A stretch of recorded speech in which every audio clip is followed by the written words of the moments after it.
에베소서 6장 13절에서 16절까지의 말씀을 제가 읽겠습니다. 이제 다 같이 자리에서 일어나셔서 하나님의 말씀을 경청하십시오. 그러므로 하나님의 전신갑주를 취하라. 이는 악한 날에 너희가 능히 대적하고 모든 일을 행한 후에 서기 위함이라. 그런즉 서서 진리로 너희 허리띠를 띠고 의의 호심경을 붙이고 평안의 복음이 준비한 것으로 신을 신고 모든 것 위에 믿음의 방패를 가지고 이로써 능히 악한 자의 모든 불화살을 소멸하고. 아멘. 자리에 앉으시기 바랍니다. 하나님께서 이 말씀으로 우리에게 은혜 주시기를 원합니다. 마태복음 6장 30절에 우리 주님께서 이르시기를 오늘 있다가 내일 아궁이에 던져지는 들풀도 하나님이 이렇게 입히시거든 하물며 너희일까 보냐 믿음이 적은 자들아 라고 하셨습니다. 그리고 동일한 마태복음 15장 28절에서는 또 이르시기를 이에 예수께서 대답하여 이르시되 여자여 내 믿음이 크도다 네 소원대로 되리라 하시니 그때로부터 그의 딸이 나으니라 라고 말씀하십니다.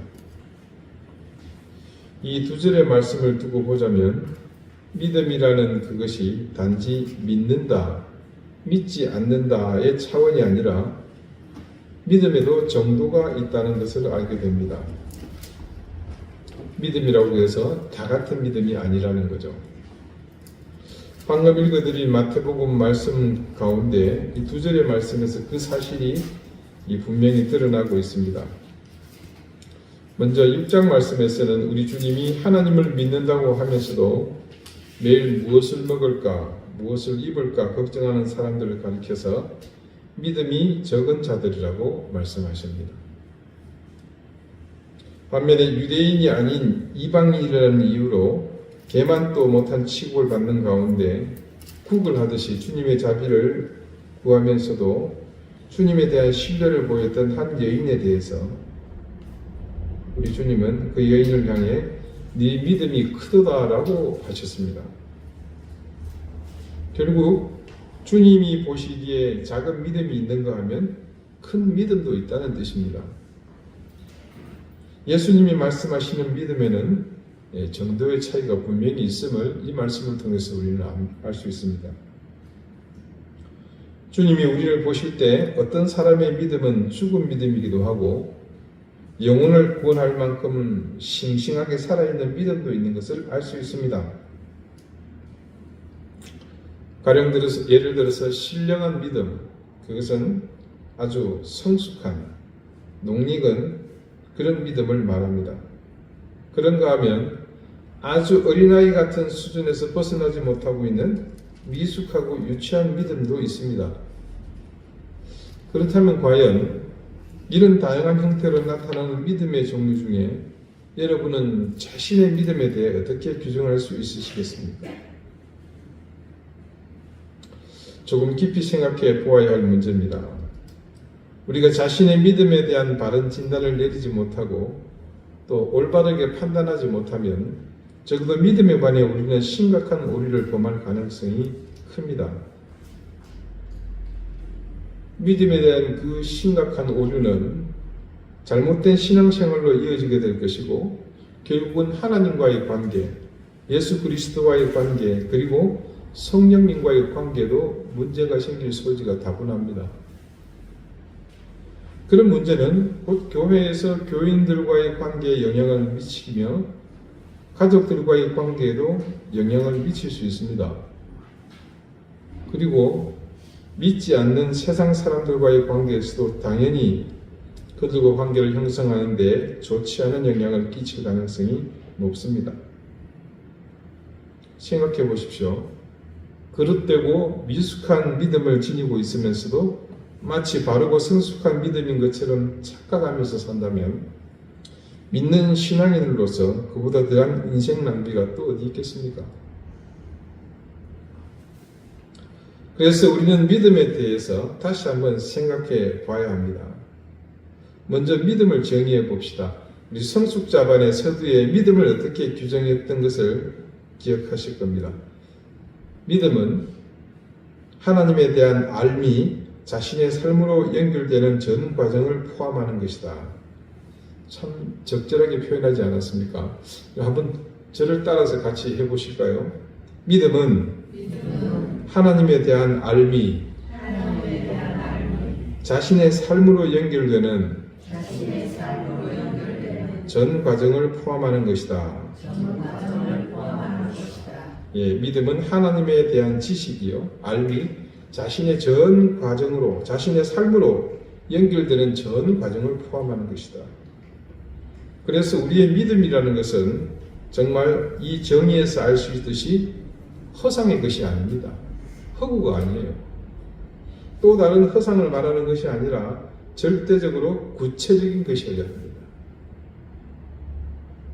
따라서 바르고 성숙한 믿음을 지니기 위해서는 자칫 추상적이기 쉬운 신앙 용어를 항상 구체적인 단어로 재정립할 수 있어야 합니다. 그렇지 않을 경우 우리의 믿음은 현실의 삶과 동떨어진 공허한 이론이나 현실을 도피책에 지나지 않기 때문입니다. 그러니까 여러분, 은혜라는 말을 잘 사용하시죠? 네, 오늘도 기도 가운데 또 예배의 부름 가운데 은혜라는 단어가 몇 번 반복해서 나왔습니다. 저도 자주 사용합니다. 왜냐하면 제 집에 그런 이름을 가진 여인이 한 사람이 있거든요. 사람 이름이 아닌 말씀 속에 있는 은혜를 여러분은 구체적으로 혹은 실물로, 그것도 아니면 감정으로 어떻게 표현할 수 있겠습니까? 또 다른 예를 봅시다. 사랑을 같은 방법으로 정의하라고 하면 어떻게 표현할 수 있겠습니까? 자, 이게 간단한 문제가 아니거든요. 자, 가령 청춘 남녀가 뜨겁게 사랑하는데 이건 분명 사랑이 맞습니다. 하지만 버젓이 가정이 있는 남녀가 바람을 피웁니다. 그들은 심심찮게 자기 배우자에게는 망각해버린 단어 사랑한다는 말을 서로 씹으려 됩니다. 이분들은 그냥 사랑한다고 말하지 않습니다. 갖다 붙일 수 있는 많은 수식어를 동원해서 사랑한다고 하는 경우가 많습니다. 네, 이것도 사랑이 있습니다. 이런 일도 있습니다. 제가 어릴 때부터 다녔던 모교회가 청년 시절에 벌써 이게 30년 가까이 됐네요. 그때 교인들 간에 크게 분열이 일어났어요. 다들 아시겠지만 소동이 일고 예배가 망쳐지고 그러다가 결국 갈라졌는데요. 저는 그 당시에 학교에 다니고 있을 때라 현장이 없었지만 말을 들어보니까 대개 일어나는 교회의 사태와 대동소이했습니다. 갈라져서 결국 따로 예배를 드리다가 새 교회가 생겨났습니다. 그 갈라진 교회들은 서로 가슴에 앙금이 남아있어서 서로를 비방하기에 여념이 없습니다. 하지만 지역이 좁다 보니까요, 군소재지에서요, 한 달이 건널 필요도 없이 바로 다 아는 사이인데 얼굴을 마주칠 일이 많습니다. 저도 우연찮게 시장에 갔다가 제 부모님과 다른 쪽에 계신 분들을 만났습니다. 어른이시니까 저는 또 공손히 인사를 했죠. 그랬더니 그분이 저를 반갑게 맞으시면서 인사를 받아주시고 또 덕담도 건네셨습니다. 그렇게 인사를 하고 돌아서시는데 그분이 제게 대뜸 이렇게 말하는 겁니다. 임 선생, 우리는 있잖아. 그쪽 사람들도 사랑해. 어찌 들으면요, 성경의 가르침을 잘 실천하는 것 같기도 합니다. 왜 그거 있지 않습니까? 네 원수를 사랑하라. 사랑이란 말은 아주 쉬운 듯 그리고 무조건적으로 사용하고 있는 것 같지만 그게 얼마나 추상적입니까? 다른 말은 또 어떻습니까? 은혜, 사랑 말고도 생각해 봅시다. 여러분, 긍휼은 어떻게 설명하시겠습니까?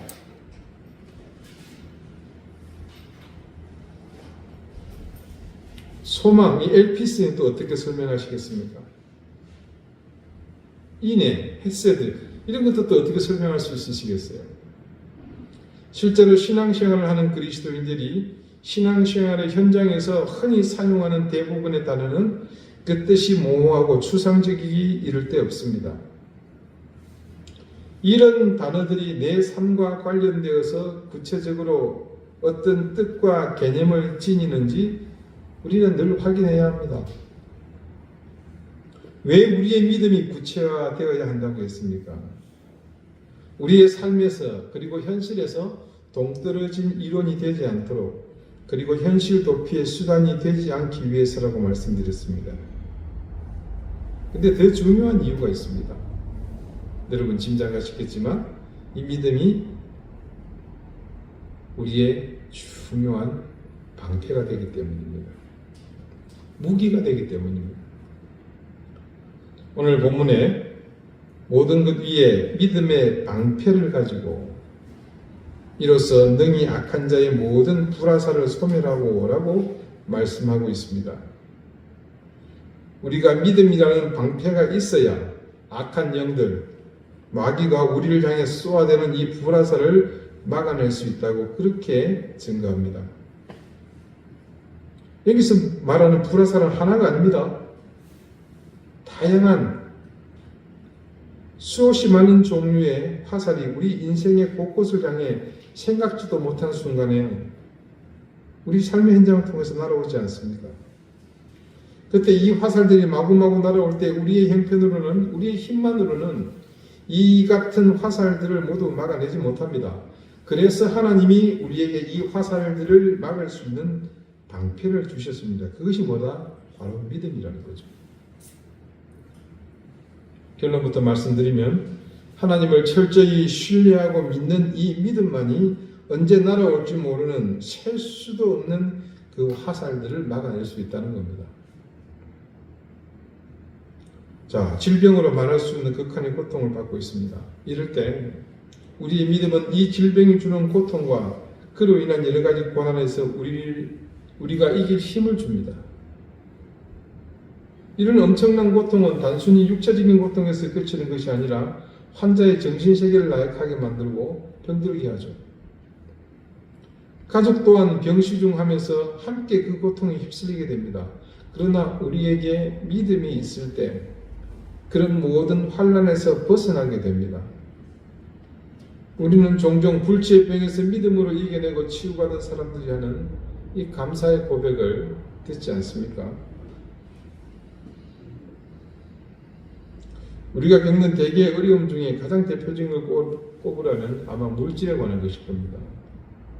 그것 또한 우리를 실족하게 하는 아주 강력한 사탄의 불화살입니다. 우리가 믿음이 없으면 이 물질의 화살로 인해서 가정이 파탄이 나기도 하며 건강을 잃는가 하면 사람과의 관계가 완전히 깨져버립니다. 심지어는 범죄자로 내몰리기도 하죠. 여러분, 물질의 어려움 자체는 문제가 아닙니다. 그거는 누구든 겪을 수 있는 거예요. 그러나 그것으로 인해서 생기는 여러 가지 현상들이 문제인 것이죠. 그럴 때 우리에게 굳건한 믿음이 있다면 그 믿음을 통해 우리는 물질로 인한 환난을 벗어날 힘을 얻게 됩니다. 또한 오랫동안 신앙생활을 했지만 나를 옥죄는 감출 수밖에 없는 나만 홀로 맡고 있는 불화살이 또 있습니다. 내 사랑하는 배우자가 혹은 내 자녀와 부모가 혹은 절친한 도시 내 신앙 때문에 혹은 내 신앙의 양심 때문에 내게 화살이 되어 꽂히는 사람들이 있습니다. 신앙이 아니더라도 근본적으로 불완전하고 유한한 존재이기 때문에 우리는 수없이 많은 불화살을 필연적으로 맞아야 합니다. 그 역시 믿음이 있을 때 그 화살들을 막아낼 수 있습니다. 내게 굳건한 믿음이 있다면 그 사람들과의 관계와 상황 속에서 우리는 절망과 아픔이 아니라 새로운 희망과 미래를 볼 수 있습니다. 그것은 비단 개인뿐만이 아니라 교회 공동체가 그렇고 전체 나라와 민족이 또한 그와 같습니다. 여러분 한번 생각해 봅시다. 세상을 가장 끔찍하게 만드는 것이 무엇이겠습니까? 여러 가지가 있을 수 있죠. 경제 위기, 또 외세의 침입. 그러나 그런 것들은 극복해 나가면 됩니다. 근데 정말 힘들게 만드는 것은, 끔찍하게 만드는 것은 내일에 대한 확신이 없어질 때입니다.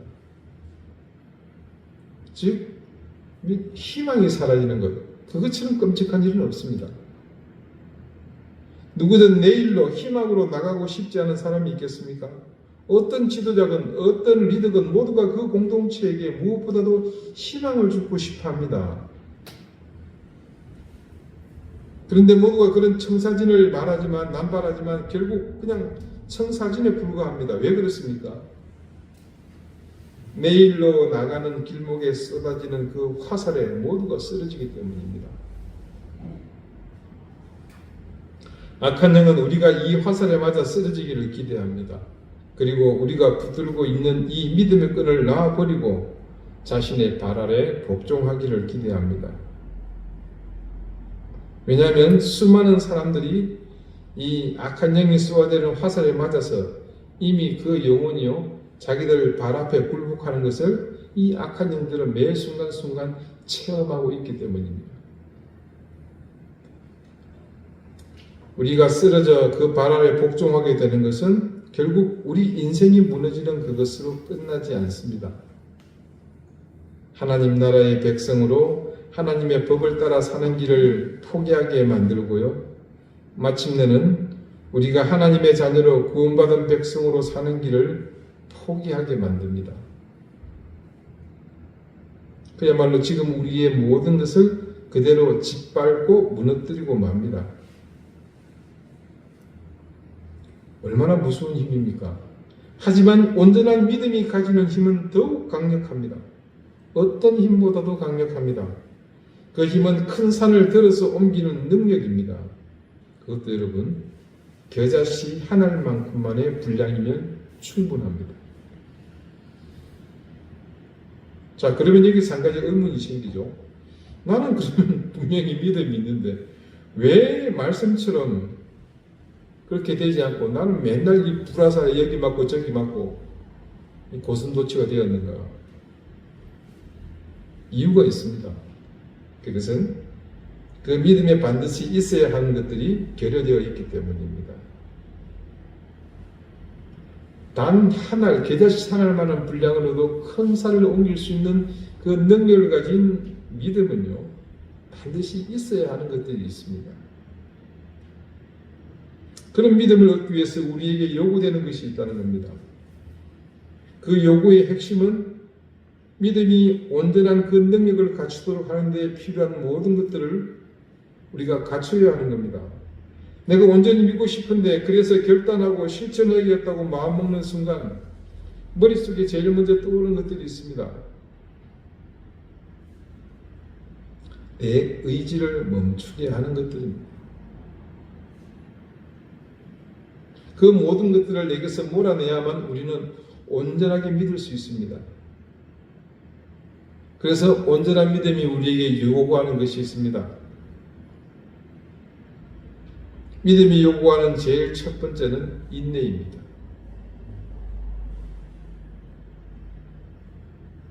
(2017년) 방주재단이 서서히 망각을 드러낼 때 감사하게도 저는 성지 이스라엘을 방문하게 되었습니다. 그때 휴가를 계획하면서 여러 생각을 했어요. 근데 때마침 이스라엘에서 20년 가까이 거주하고 있는 저와 목사 안수를 함께 받은 이강건 목사님이 제게 SNS로 연락을 주셨어요. 신학대학원 동기이기 때문에 좀 개인적인 친분이 있습니다. 이스라엘에 한번 오면 어떻겠냐는 겁니다. 사실 목회를 하면서요, 담임 목회자는 성도들과 함께 팀을 꾸려서 미리 준비하고 모두 같이 함께 가서 성지를 돌아보는 것이 이 담임 목회 가운데 해야 할 중요한 그 과정 중에 하나입니다. 저도 소망이 있다면 지금 이스라엘이 안정되면 우리 교인들이 이 예배당을 잠시 닫고 함께 가서 성지에서 그곳을 순례하며 예배하는 것이 제 꿈이기도 합니다. 그런데 뜻하지 않게 물론 하나님의 계획하심이었겠지만 그렇게 꿈에도 그리던 이스라엘에 갈 수 있었습니다. 그 당시 이스라엘 방문 중에 감사했던 것은 성지 순례 팀들이 대부분 이렇게 미리 계획된 짜인 프로그램에 따라 필수적으로 가는 곳이 아닌 특별한 몇 곳을 들릴 기회가 있었습니다. 아마 오래전 설교 전에 제가 이걸 소개했던 것으로 기억하는데요. 예를 들자면 여러분 영화 신들리스트 기억나시죠? 실제 주인공인 오스카 신들러의 묘지가 그 예루살렘에 있습니다. 그곳을 방문했습니다. 영화를 보신 분들은 기억하시겠지만 그 영화의 내용이 다 끝나고 마지막에 오늘날의 모습을 잠깐 비추죠. 거기 보면 이 오스카 신들러에 의해서 목숨을 구명받은 사람들이 그 신들러의 묘지 위에다가 돌로 만든 관 위에다가 돌을 하나씩 올려놓은 장면 여러분 기억하실 겁니다. 그 묘를 직접 보는 특별한 경험을 했습니다. 지금도 그 묘지 구역에서 오스카 신들러의 묘를 찾는 것은 쉽습니다. 왜냐하면 그 돌이 올려진 그 무덤만 찾으면 되니까요. 그리고 또 한 곳 현지 목사님의 강력한 추천으로 성지 순례객들이 거의 아마 대부분 가지 않는 곳입니다. 이스라엘 남부 끝에 있는 미츠페 라몬이라는 작은 소도시를 방문하게 된 일입니다. 이스라엘의 영토를 지칭할 때 우리 성경에서 자주 등장하는 말이 있죠. 단에서 베엘셰바까지. 이게 이스라엘 북쪽의 핵심 도시가 단이고요. 남쪽의 핵심 도시가 베엘셰바입니다. 물론 그 위로도 국경은 좀 더 나가야 됩니다만 그 당시 사람이 거주하는 지역으로서 제일 위쪽이 나중에 단 지파가 자리 잡은 단 지역이었고요. 남쪽은 야곱의 7 우물이 있었던 베엘셰바였습니다. 그러니까 쉽게 말해서 이스라엘 남과 북의 각 끝지점을 일컫는 대명사가 단과 베엘셰바였습니다. 그 중에서 저는 남쪽 베엘셰바 쪽을 방문을 한 겁니다. 고대에는 사람이 살 수 없어서 7 우물이 있었던 이 베엘셰바까지만 거주했는데 지금은 이제 모든 것이 발달했으니까 관계시설이 이어지고 해서 더 아래에도 사람이 살 수 있게 되었습니다. 그 대표적인 중심지가 바로 이 미츠페 라몬입니다. 라몬이라는 말은 로마를 지칭하는 말입니다. 그곳에서 차로 2시간 더 내려가면요 이스라엘의 최남단 에일랏이라는 곳에 당도합니다. 여러분 그 홍해 아시죠? 길쭉하게 올라갔다가 끝이 2개 갈라지거든요. 이 갈라지는 끝지름 중에 하나가 에일랏입니다. 지금 아주 유명한 휴양지입니다. 오래전 당시 이 에일랏에서 베엘셰바까지 도로 공사를 하게 됩니다. 보통 두 지역을 이을 때 보면 중간 지점에 뭔가 물류기지라든지 자재를 보관하는 곳을 만들게 되죠. 그래서 형성된 곳이 이 미츠페 라몬인 겁니다. 그 당시에 도로 공사를 담당했던 사람들은 루마니아에서 온 노동자라고 합니다. 이 라몬이라는 이름도 기실은 이 루마니아는 뭡니까? 이름 자체가 로마의 땅이라는 거거든요. 로마의 후예들입니다. 그러니까 이 라몬이라는 이름도 자연스럽게 붙여지게 된 겁니다. 루마니아 사람들의 이름으로. 근데 미츠페라는 말은 히브리어로 망대입니다. 그러니까 망대 같은 도시 라몬이다 이 뜻이 되는 겁니다. 왜 그런가 하니 이 미츠페 라몬을 가보면요 도시 끝에서 갑자기 뭔가 큰 변화가 일어납니다. 뚝 끊어져요. 그러면서 수십 미터 낭떠러지로 이렇게 구분이 되는 겁니다. 그 낭떠러지부터 시작해서 그 낮은 지역에서 또 새로운 지형이 시작이 됩니다. 그 수직으로 끊어져 내려가는 그곳에서 남쪽 끝 국경까지 또 그쪽에서 바라봤을 때 오른쪽 이집트까지 쭉 이어지는 것이 바로 그 유명한 네게브 사막입니다. 성경에 등장하는 곳이죠. 거칠고 황무하고 험악하고 적절한 표현을 찾을 수 없을 정도로 도무지 사람이 살 수도 심지어 걸어갈 수 있을까? 그 광활한 황무지를 보고 있노라면요 인간의 나약하고 왜소함은 당연하고 심지어는 내 존재 자체가 감지되지 않을 정도의 허망함을 온몸으로 느낄 수 있습니다. 이 목사님이 왜 제게 이곳을 꼭 가보라고 했는지 이유를 알 수 있었습니다. 문득 끝이 보이지 않는 황무지를 가야 했던 출애굽하던 이스라엘 백성들의 모습이 그곳에서 보였습니다. 바로 그 산지를 지나왔거든요. 그 사막을. 여호수아와 갈렙 그리고 각 지파에서 선발된 12명의 정탐꾼 그들이 저 황무한 곳을 수일을 걸려 지나왔고 이 미스페 라몬을 지나서 베엘셰바를 이르러 그 지역 전체를 정탐하고 돌아갔을 것입니다. 왜 10명의 정탐꾼이 모세와 백성들 앞에서 그곳에 가면 우리가 죽을 것이라고 말했던 것인지 조금은 이해할 수 있었습니다. 물론 성경 말씀을 보면요, 정탐꾼들의 눈에 직접 목격된 아낙 자손이라는 상징적인 허들, 장애가 있었지만요, 현실적으로 그들을 무기력하게 만들고 나약하게 했던 이유가 저는 바로 그때 제 눈으로 목격한 그 네게브 사막이었다는 생각을 하게 된 겁니다. 설령 끝 지점 에일랏에서 이곳 미츠페 라몬까지 온다고 하더라도 여기는 그 시대에 사람이 살 수 있는 곳이 아니었습니다. 적어도 거의 1시간 30분 차로 더 가야 하는 브엘셰바의 우물이 있는 곳까지 과연 무엇을 믿고 갈 수 있었을까 하는 생각이 들었습니다. 순간 저는 농담으로 그 미츠페 라몬에서 바라본 황량하고 끝이 보이지 않는 그 네게브를 두고서 이렇게 말했습니다. 내가 이스라엘 백성이면 빨리 포기하고 도망갔겠다. 돌아갔겠다. 결국 인내하지 못했던 12명의 정탐꾼 중에 10명, 그들과 이스라엘 백성들은 이곳을 보지도 못하고 네게브 사막 끝에서 이곳으로 와보지도 못한 채 모두 죽고 말았습니다. 인내하지 못했기 때문입니다. 왜 인내하지 못했습니까? 믿지 못하니까요.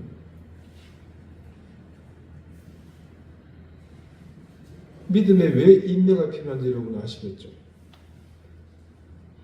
그래서 단지 인내하고 그래서 믿음으로 정복을 확신했던 여호수아와 갈렙만이 가나안으로 들어가게 되었습니다. 믿음이 요구하는 또 한 가지는요, 철저한 자기 부인입니다. 예수 그리스도를 구주로 고백하는 우리 신앙의 그 가치를 드러내는 것은 그분이 우리의 구주가 되신 바로 그 현장, 어디입니까? 십자가 위잖아요. 그 위에서 자신을 소멸하시면서 죄물이 되신 것처럼 내가 죄물이 되어 태워져 없어질 때입니다.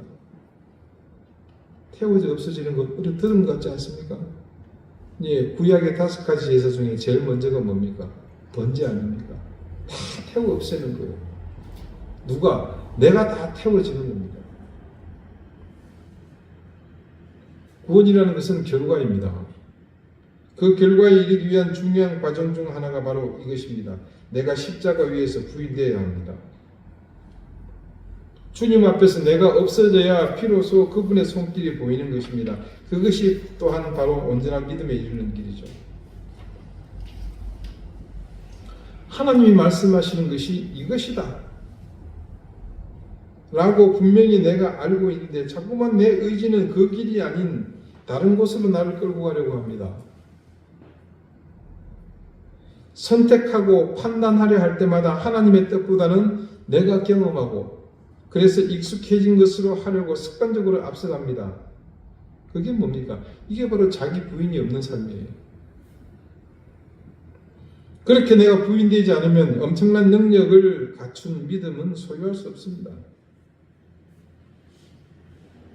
내가 부인될 때에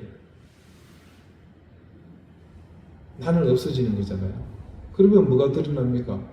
그때 비로소 내 속에 있는 주님이 드러나게 되는 겁니다. 그때 그 믿음으로 우리가 온전해지는 거거든요. 자, 지금까지 믿음이 요구하는 2가지를 살펴보았습니다. 첫 번째는 뭐였죠? 인내요. 그리고 2번째는 자기 부인. 수식 하나 붙일까요? 철저한 자기 부인. 이것이 바로 믿음의 방패를 구성하는 중요한 재료입니다. 인내와 자기 부인. 이 2가지의 합금으로 만든 방패는 이 세상 어떤 것으로도 뚫지 못합니다. 제가 습관처럼 여러분에게 탄식하는 것 하나가 있죠. 이 시대의 설자를 잃어가는 교회의 위상입니다. 한번 상상해 봅시다. 과연 이 시대의 교회가 이런 믿음의 방패를 소유했다면 어땠을까 말입니다. 지금 과연 세상에서 무시당하고 손가락질 당하는 그런 교회가 되었겠습니까? 우리는 모두 이 땅에 교회된 사람들입니다. 그러므로 바울이 에베소 교회를 향해 소유하기를 바랐던 이 믿음의 방패를 가지라는 말씀을 바로 우리를 향한 말씀으로 받아들여야 합니다. 그래서 과연 우리의 교회는 얼마만큼 인내했는지 자신을 스스로 돌아봐야 합니다. 그와 동시에 또한 우리는 우리의 교회가 얼마나 자기 부인을 해왔는지 그 현장을 또한 점검해 봐야 합니다. 교회가 진실한 믿음을 소유하지 못하면 마귀의 공격, 악한 영의 공격에 속수무책으로 당할 수밖에 없습니다. 오늘 이 땅의 교회가 비난의 대상이 되고 자기들만 아는 이기적인 공동체로 평가받는 데는 바로 이런 참다운 믿음의 구성 요소들이 결핍될 까닭입니다. 이 땅의 교회들은 지금 악한 영과 마귀가 쏘아댄 불화살에 모두가 만신창이가 된 겁니다. 사랑하는 우리 이등교회의 교회가 된 교우 여러분, 우리가 믿음이 있느냐에 또 없느냐의 질문에 주저하지 않고 당당하게 우리는 믿음이 있다고 말합니다. 그렇지만 정작 나에게 있다는 그 믿음은요, 내가 있다고 의식하는 그것으로 그만입니다. 대답은 있다고 하지만 실속은 없습니다. 그 속을 열어보면 전부 내가 믿고 싶은 것, 내가 중심이 되어 주인으로 행시하는 것들만이 가득하거든요. 그러다 보니 실제로 태산을 옮길 만한 능력이 있는 진짜 믿음은 우리에게서는 아무 힘도 쓸 수가 없습니다.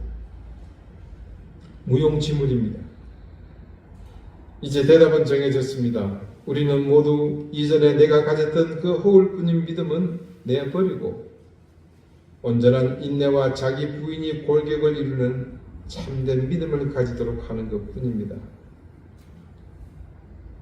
여러분, 태산을 옮길 만한 힘을 가진 이 믿음이 악한 영의 공격을 막아주는 방패가 된다면 과연 어떤 공격이 있어서 이 방패를 뚫을 수 있겠습니까? 그래서 바울은 우리가 악한 영의 모든 불화살을 막아낼 전신갑주로 이 믿음의 방패를 가지라고 한 것입니다. 세상은 항상 우리를 위협하며 우리 삶의 모든 곳에서 우리를 향한 도전을 멈추지 않습니다. 그래서 우리가 바른 신앙으로 살려고 할 때는 단 한순간도 마음을 편히 두고 살 수 없습니다. 바울은 그것을 악한 자의 모든 불화살이라고 말하고 있습니다. 말할 수 없는 공포와 더불어서 치명적인 해를 가하는 불화살이 우리 신앙의 현장으로 쉴 새 없이 쏟아지는 것이 과거와 지금 현재 그리고 미래에 우리가 만나야 할 모든 세상의 형편입니다. 더군다나 악한 영의 불화살은 앞서 보았지만 우리를 실족하게 만들고 두려움에 주저앉게 만들며 우리의 모든 의지를 꺾을 정도로 위협적인 공격입니다. 그럼에도 우리가 이 화살들을 막아낼 영적 전신갑주, 우리는 주님의 말씀 앞에서 인내하면서 그리고 나 자신이 끊임없이 부인함으로 온전한 능력을 갖춘 믿음을 소유한다면 제 아무리 강한 불화살이라고 할지라도 이 믿음의 방패로 충분히 그것들을 막아낼 수 있을 것입니다. 사랑하는 여러분 모두 이 믿음의 방패를 소유하시기를 바랍니다. 그래서 여러분이 인생에 무시로 날아오는 악한 영의 모든 불화살을 이 방패로 막아내며 여러분 자신을 지켜나가시기를 바랍니다. 기도드리시겠습니다. 주님, 세상은 온통 우리 인생을 향해 수없이 많은 화살을 쉴 새 없이 모든 삶의 현장으로 쏘아댑니다. 과거에도 그랬고 지금도 그러며 미래에도 그 현장은 변함없다는 사실을 우리는 압니다. 그래서 오로지 굳건한 믿음만이 방패가 되어 그 화살을 막을 수 있음을 알게 되었습니다. 오늘도 말씀 앞에서 주님의 교훈을 보면서 이제껏 내가 내 중심으로 이기적이며 자의적으로 판단하던 그 믿음은 버리고 온전히 인내하며 내 자신을 철저히 부인함으로 강력한 힘을 가진 믿음의 능력을 따라 사는 우리가 되기 원합니다. 그래서 그 믿음의 방패로 악한 영의 모든 불화살을 거뜬히 막아내는 믿음의 삶을 살아가게 해 주십시오. 예수 그리스도 이름으로 기도드립니다. 아멘.